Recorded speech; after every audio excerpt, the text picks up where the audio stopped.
So, Need for Speed Hot Pursuit. Not Need for Speed Hot Pursuit, but Need for Speed Hot Pursuit. It's a remake of the original, but I never played it, so not much I can tell you there, other than it was Need for Speed in the 90s. Need for Speed, what a series. From Underground 2 to Need for Speed Heat.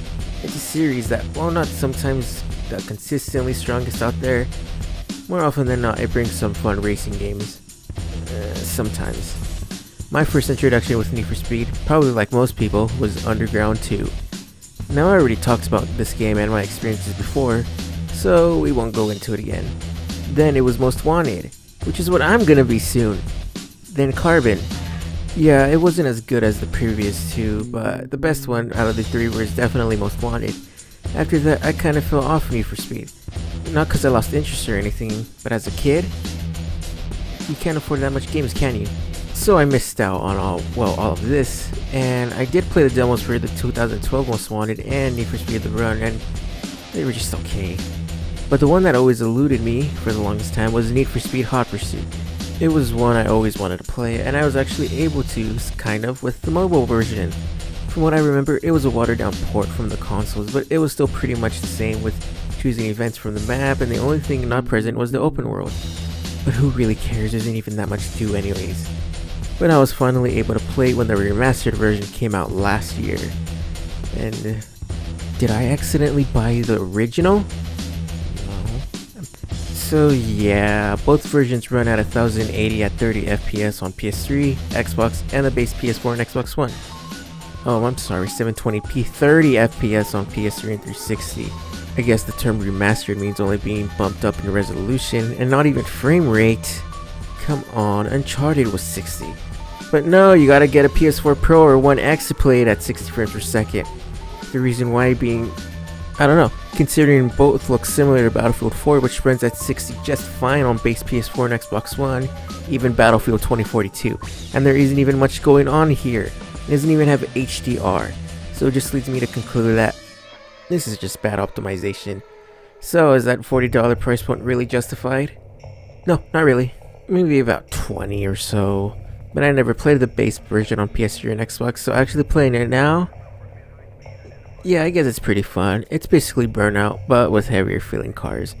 Well, when you play as the racer, there's a little bit more technical stuff. I guess you have a few gadgets like turbo mode, deploying spike strips, the EMP that more often than not misses or just targets the completely wrong car, and a jammer. You only get a few of these to use at a time, but never get to use them in actual races unless the cops are chasing you, which only happens in certain events. So, there's that. On the other side, as a cop, aside from the EMP and spike strips, you get a roadblock and get to call in a helicopter. And just like when you play as a racer, you only get limited use of these, and sometimes you only get to use one ability, and sometimes it's very strict. So you basically have to figure out a strategy on when to effectively use these abilities. It's a neat mechanic. It definitely makes the game easier at that point, especially in the later races when things get a bit more tougher. So what about the story? Well, there isn't one. Sure, when you first start the game you get a brief cutscene that explains that the racing scene in Seacrest County, the place where the game takes place, has gotten so bad that the police force has been equipped with super and hyper cars to take them down with any force necessary. And you know, it's pretty cool to be on the other side. On the gameplay side, it's alright. During normal races or previews where you have no abilities, it can be a little boring. When you're driving, you definitely feel the weight of the cars, and it kind of feels clunky, leading to way more crashes and bumps than there should be, and multiple restarts. I think that's where more so the difficulty from this game comes from, at least for me, which gets pretty annoying pretty quick, which leads to some rage quits. Aside from your races, you have duels, which is just you versus another racer one-on-one, simple as that, and the rubber banding in this game is ridiculous. For those that don't know, rubber banding is something that's present in almost every racing game that allows the AI to go just as fast if not faster than you.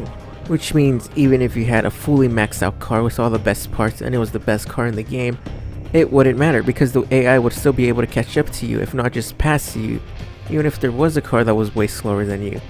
Case in point, in Most Wanted, I had a really good car with all the Junkman parts installed, but Blacklist number 3, Ronnie, was still able to stay near me despite having a way slower car, and mine being maxed out.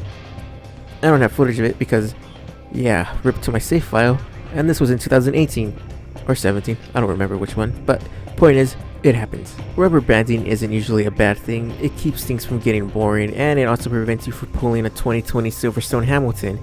But in Need for Speed games, it's just ridiculous, with the worst example of it being in the first Underground. Those who played the game will know. And here we are, years later, getting bodied by the AI. Duel is a hit or miss for me. Next you have Previews, which is the mode that's exactly what it sounds like. Drive a car you haven't unlocked yet in a time travel from beginning to end. It's fine, driving cars you haven't unlocked is fun, but it's pretty boring. And to even be able to get gold, you need to do these flawlessly without any errors because the time is pretty strict at points. Or maybe I just suck. And I find it funny how in the game, these top car brands endorse and sponsor illegal street racing, which usually ends in vehicular manslaughter more often than not. Oh, and murder. Then you have time trials.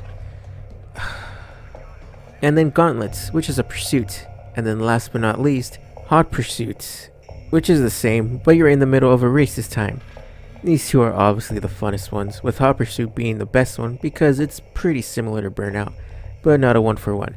No, in Burnout you bump into someone and they'll go flying into a barrier, while here you slowly but surely have to chip away at the other cars' health, unless you get lucky.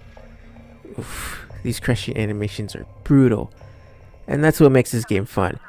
Too bad there are far few in between because most of the events, especially in the first half of the game, are taken up by previews. On the cop side, it's pretty much the same deal, except instead of duels, you have to chase down a lone racer. And boy do these get pretty tough. The rubber banding is in full effect here, and it's even worse when they spin to go the other way, or use a jammer to jam your map and then they turn somewhere without you noticing and thinking, man, they're pretty far ahead, only for the game to tell you you're losing them because they turned like 5 miles ago.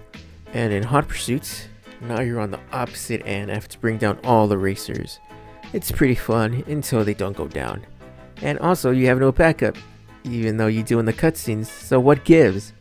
These can be pretty easy and you'll cruise through them, or they'll be tough and they'll take a few attempts. I think it all usually pretty much depends on luck. So yeah, most of the cop's side is you wrecking cars. Can you guess which side I did the most? Throughout the two sides you level up and the XP you get depends on what you did during the race and where you finished. And with leveling up comes more cars, and I mean a lot of cars. Even unlocking new categories and even upgrading your gear, so instead of, like, let's say only shooting one spike strip, you shoot 2 or 3, or even a faster EMP. So you definitely won't be lacking in content. Need for Speed Hot Pursuit is a game that tries to be a mix of Need for Speed and Burnout, but doesn't go all the way, so leaves it feeling kinda clunky. Like I've said before, the game is pretty fun, but after a while it gets a little old and repetitive. I don't really care too much about the previews or time trials, and on the rapid response, I could never get gold because I always end up hitting something. It's just something you'll probably just pick up and play, and if you had to choose which console to get this on, I'd say get it on Switch, because there's no graphical frame difference between that and the base PS4 or Xbox One, and you could play it on the go. So, that was some fun practice. I feel like I'm really going to be able to hold my own against some of the big guys out there now. Oh yeah, this game has online crossplay too. Dang it, could you believe it? I've already turned the game off.